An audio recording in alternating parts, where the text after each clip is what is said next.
have to tell you that love, trust, and forgiveness are the foundations of any marriage.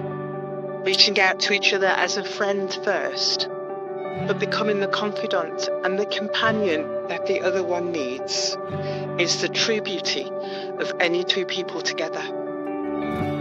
When two people pledge their love and care for each other in marriage, they create a spirit unique to themselves, which binds them closer than any spoken or written words.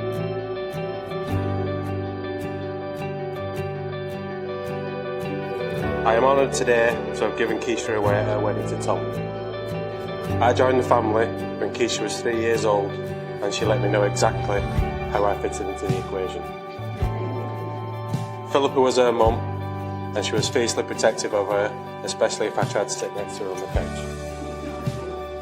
If you've ever been quizzed by a 3-year-old, you'd appreciate I had a lot of questions to answer, especially when my answers were followed with her asking why.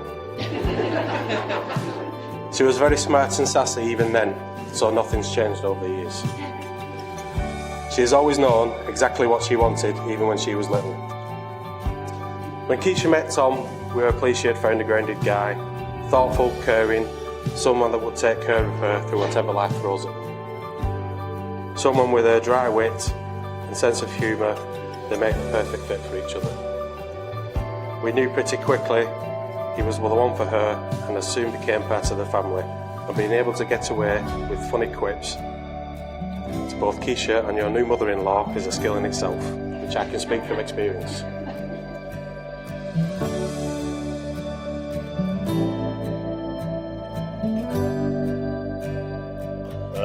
If you look around, you might notice that we all have something in common. We all got the same barber. They say that bald is beautiful, but us three might be the exception to that rule. We thought for this occasion that at least one of us might grow back the ears, and we've got in the old hairdo. Mikey went round with an envelope. If everyone wants to take a look into that now, you'll be able to see that this is proof. This is genuinely how he styled his hair for the last, for like a good 10 years. We think the face that he's pulling on that photo is either a really bad smell by Adam Buller, or the can of Vimto went up in price by 10p. The Vimto man himself. So back at the time of this photo, Tom was as teetotal as he could, never drank, never did anything. He's always been stuck in his ways, and we thought this would never change. But then something changed, and unexpected. Enter Keisha. It seems that after all these years of clinging to his teetotal ways and ignoring us, trying to be bad influences, Tom finally found someone who could convince him to have a drink. And let's be real, he actually needed it.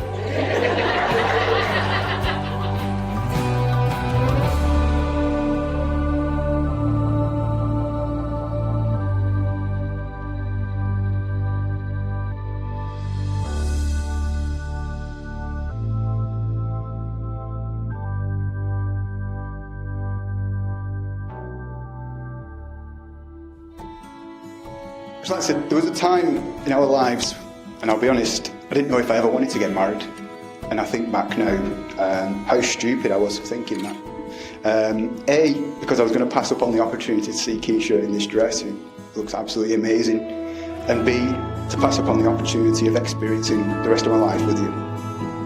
I always like to joke and say Keisha is the lucky one. Whenever someone else says to me, "Oh, isn't Keisha beautiful? Isn't she lovely?" And if I'm honest, I get that all the time. But I know full well how lucky I am to get to witness how kind, caring, loving and funny you are every day. Keisha is always putting others before herself. She's always there for her friends when they need her. She is resilient, she is fiery, she is strong, beautiful, intelligent, an independent woman that was silly enough to choose me. And I have the rest of our lives to try and prove that I am worthy of the love and kindness